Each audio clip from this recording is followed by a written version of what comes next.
Sino ang pinakatahimik? Ay, hindi halata. Hindi halata. Hindi halata. Hindi halata. Alam mo bro, Ako dun sa sinabi mo. Daet to, Baguio to Daet. Hindi ko narinig magsalita. Sabi nga ni Kalinga Prab, napakaingay daw sa Baguio ng Lord. Napakaingay niya sa Baguio bro. Nakakabingi ang kanyang Kaya, katahimikan. Ayan mga kalingap, marahin na aga sa Induga Boss, mapagpalang araw para sa ating lahat. Thank you Lord. Ayan, huwag natin kalimutan na magpasalamat lagi sa itaas. At syempre, thank you sa ating ama ng kalingap, Kuya Bal Santos Matubang, sa kanyang may bahay, Ate Edna Vlogs, at Kalingap Prab. Ayan, huwag nating skip yung kanilang mga ads, dahil doon man lang makatulong tayo sa kanilang mga programa, pabahay, edukasyon, 'di ba? Talagang ang pagtulong ng Kalingap ay napakalaking pagbabago sa buhay ng bawat tao, sa buhay ng bawat pamilya, 'di ba? Ito na nga, balik karugtong to nung unang upload ko na parang na hot seat si Joy, 'di ba? Nagkaroong biglang bisita si Joy with K-Boys and bigla ang tanungan about love life, di ba? Ngayon naman, ang natanong ng K-Boys is about sa mga Kalingap Angels. Ano ba yung mga katangian? Parang, bale, magkukomento na lang tayo sa bandang huli kung ano man din yung komento natin. Tapos, comment na lang kayo sa ibaba kung ano din yung komento nyo about sa katangian ng mga angels. Kung may sinabi ba si Joy na bigla kayong nagulat or nagtaka.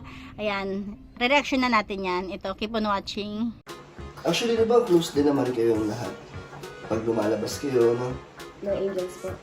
Opo. Na may limit, okay talaga. Ang dami nga natutuwa sa personality mo, Joy. Viewers, na jolly ka daw, ikaw doon ang bibigay sigla sa, sa grupo, sa angels.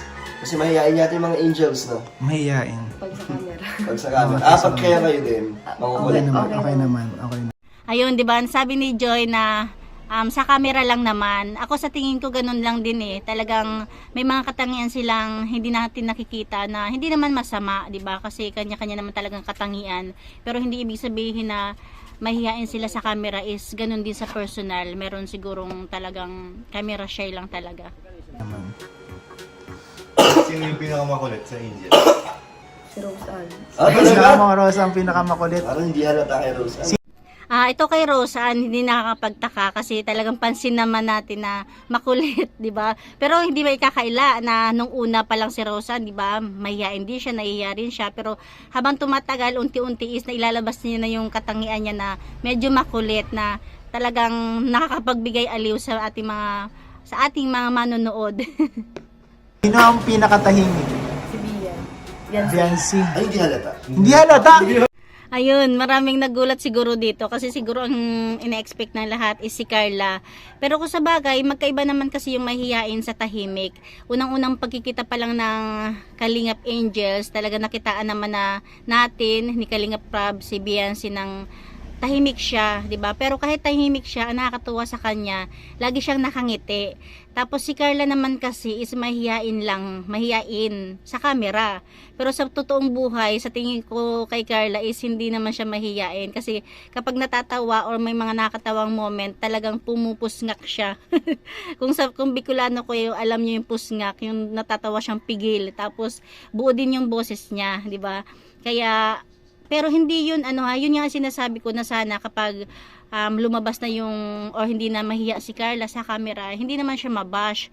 Kasi baka sabihin ng iba, porket matagal na, porket kilala na, nag-iba na, sadyang lang kasi talaga, camera shy, tapos andun yung hindi sanay sa camera.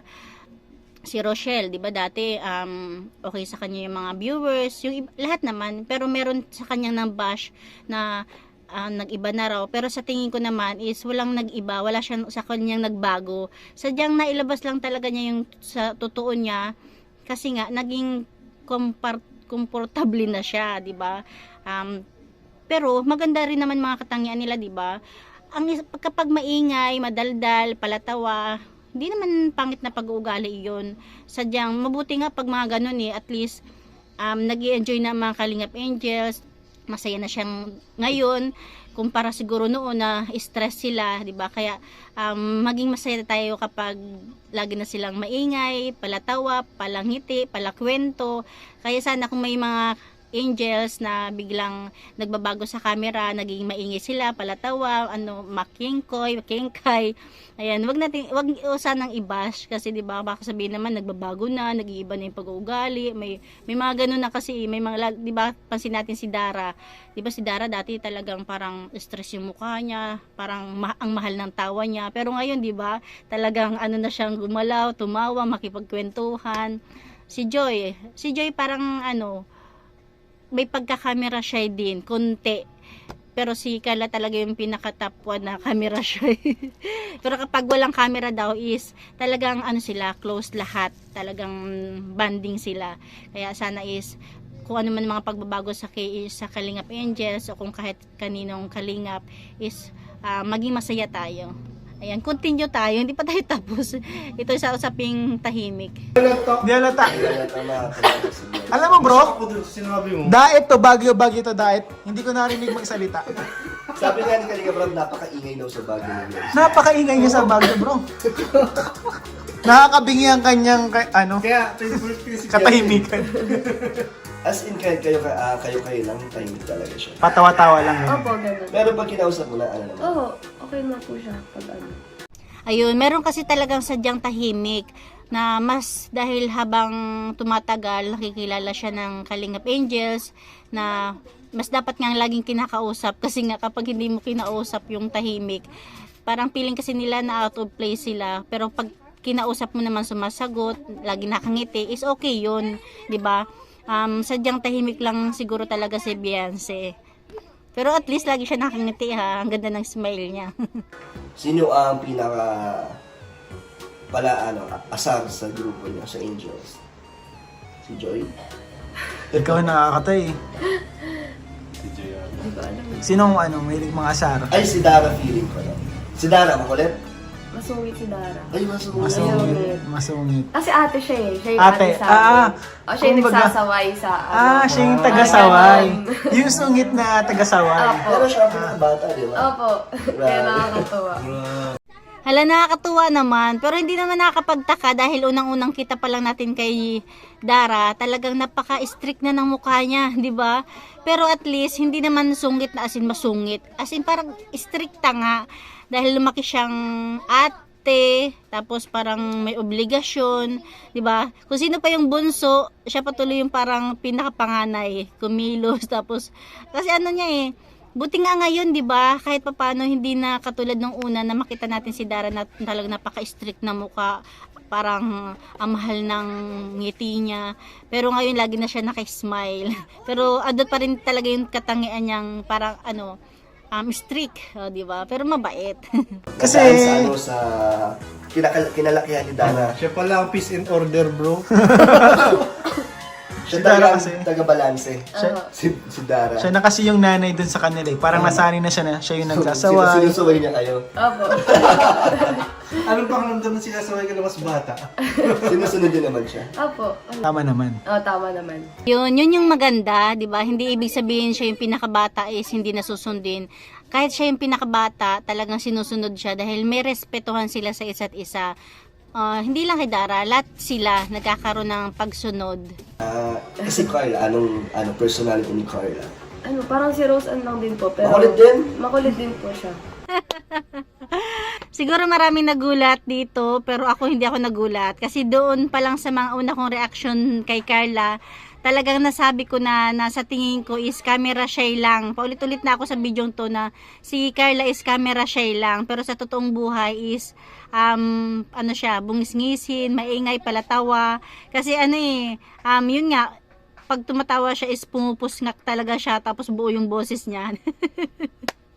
Pero sabi ko nga, sana sa ganitong pagkakataon na lumabas na yung ganun niya na kakulitan sa camera, is hindi naman siya i-bash, 'di ba? Baka sabihin na naman ng marami katulad ng iba na nagbago na siya.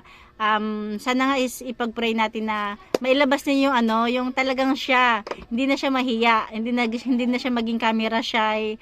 Tapos basta tingin ko sa batang to makulit na, mabait naman, mapagmahal na anak, 'di ba? Mapagmahal sa mga magulang, sa mga kapatid. Kaya ayan, go Carla. Mahiyain lang siya sa Sobrang mahihain niya, sobrang mahihain. Eh si... Eden. Sakto lang po si Eden yung personality niya. Pero mabait din po siya. Tsaka labas din po yung ugali niya. So lahat Totoo, no? Totoo. Oo. Totoo siyang tao. Wala siyang tinatago. Parang pag masaya siya, masaya. Pag malungkot, malungkot. Ganyan. Mas maganda yung ganun. Maganda yung ganun. Kaysa yun sa nagtatago. Yung tinatago yung ano. Ayun, sabi naman ni Joy, si Eden is sakto lang, 'di ba? Simple lang din na sabi ng Keyboys is yun yung maganda, talagang labas yung ugali. Pero para sa akin is lahat naman sila okay. Kahit pa sabihing iba yung pinapakita nila sa personal sa kaysa sa camera. Basta walang tinatagong bad attitude, 'di ba? Kasi meron kasi talaga na personality o laging o yung pag-ugali na hindi na ipapakita sa camera, hindi naman maikakaila yun lahat naman halos, 'di ba? Kahit nga mga artista o kahit ikaw mismo o kahit ako, 'di ba? Meron talaga tayong mga katangian na hindi na ipapakita sa camera na hindi naman masama. Wala akong nakikitang masama sa mga Kalingap Angels kahit pa sabihing may tahimik, may maingay, may madaldal, 'di ba? May makulit, may strikta. Ang hindi kasi maganda, ang tinatawag na tinatago yung ugali. Yung iba pala yung ugali mo, kesyo ikaw pala is palasira, o ikaw pala is palaaway, tapos ikaw pala is chismosa, o ikaw is masungit na masungit, talagang as in masungit. Hindi maganda yung pinapakitang ugali sa ibang tao. Tapos pag sa camera, ang bait-bait mo, yun yung hindi maganda. Pero kung yung tipong ano lang naman, kasi bawat isa naman sa atin is may kanya-kanyang pag-ugali, pero hindi naman ibig sabihin na hindi mo pinapakita sa camera tapos sa hindi sa camera iba din is pangit na, 'di ba? Kaya halimbawa kagaya ni Carla, 'di ba? Camera siya sa personal makulit siya, maingay siya, tapos sa camera hindi, mahihain siya. Walang pangit doon, 'di ba? Si ano naman, si Beyonce, tahimik siya, ngiti-ngiti lang siya, wala rin pangit yun. Ang pangit doon, kung ang pangit pala ng pag-ugali niya, tapos sa camera is maganda, yun yung pangit. Pero kung wala namang ginagawang masama yung mga bata o kung sino pa man, hindi ibig sabihin is pangit. Hindi ako sang-ayon doon sa ganung ano kasi na maganda daw kasi yung pinapakita. Kasi iba-iba eh. Kasi merong automatic kapag ang camera, nag-iiba yung kilos natin eh, di ba? Pero basta wala kang ginagawang masama sa tao o sa ibang tao, okay yun, di ba? Basta. Sino pa ba? Si Melka. Ayun, si Melka. Si Melka. Feeling ko matured ni Melka. Matured. Parang Opo. matured si Melka. Tsaka parang yun po yung yan, lagi siyang kumakanta kaya masaya. Kinakantaan niya kayo. Ano kinakanta niya na Melka? Ang worship. Worship? Diba? Ito naman si Melka, kahit papano ano talaga siya mature, 'di ba? Parang ano din siya, may masayahe na may pagka-strikta, 'di ba? Tapos yun nga, kahit papano positive lagi si Melka na kahit papano is maganda na kaya niyang i-handle yung mga Kalingap Angels, 'di ba? Ano yung sa'yo? Kantahan mo din. Dapat nagkantahan kayo. Sino ang pinaka-talented sa inyo? Ito wala po itong comparison. Wala tong Wala po comparison. tayong pinag-compare. Ano lang po ito? Para mas makilala nila ang Angels. Oo, para mas makilala nila, syempre. Sino ang pinaka-feeling nyo na magaling kumanta? Si Melka. Si Beyonce narinig ko, bro. Opo. Ang galing din kumanta. Si Beyonce. Ikaw. Ayan, kagaya nga ng sabi ni Kalingap Dan, 'di ba? Is wala naman tong comparison, lahat naman sila is okay, 'di ba? Kasi kanya-kanya silang pag-ugali, kanya-kanya silang talento. Pero syempre, komento ko, ang pinaka may talent talaga sa kanila is si Melka, 'di ba? Hindi naman kaila sa atin, pero at least is nagkakasundo-sundo sila. 'Di ba? Tapos yun nga, walang comparison to. Kanya-kanyang attitude, kanya-kanyang pakita sa camera kung ano. Meron kasi talagang komportable na sa harap ng camera at merong hindi pa. Ayan po. All around Para din sa si Joy. Joy. All around to, bro. Dancer, singer, drama. All around yan. Artist. Feeling ko kung walang sakit ngayon si Joy, napakita niya ni Joy lahat. Oo. Kung wala ang sakit si Joy. Tigil lang si Joy. Pinipigilan niya na po ang kanyang talent. O, di ba? Pansin ko talaga dito kay Joy, ano siya, komportable na siya, pero may pagkakunting camera shy pa rin siya. So, enjoy. Sana, umiinom ka ba ng gamot? Opo. Huwag mo kakalimutan yung gamot mo para gumaling ka na, makapasok ka na, makabalik ka na sa school. And, ayun, makapagkape kayo ulit ni David. Namimiss mo ba ang coffee date niyo ni Kuya David? Opo. Ay, Namimiss mo si Kuya David? alin, yung kape o yung kasama mo pag Sino nagkakape? namimiss mo? Aray. Ay! Kuya David! Grabe! Naku, di na makakatulog si Kuya David. Kanina pa. Grabe, favorite niya yung vlog Favorite niya. niya itong Grabe! vlog na to. Itong vlog na to, ang pangahawakan ni David. Save niya yan sa phone. Sana ma-save ko, guys. Ayan, sigurado na yan. Itong vlog na to ang hindi makakalimutan ni David, di ba? Kasi may mga hugot talaga na talagang sa ganyang mga moment, kikiligin talaga si David, di ba? Tsaka tingin ko dito kay Joy, masayahin din siya, tapos kalug din, di ba? Ayan lang mga kalingap, thank you for watching. God bless you all and Jesus loves you, di ba? Kanya-kanya silang katangian at lahat naman is okay.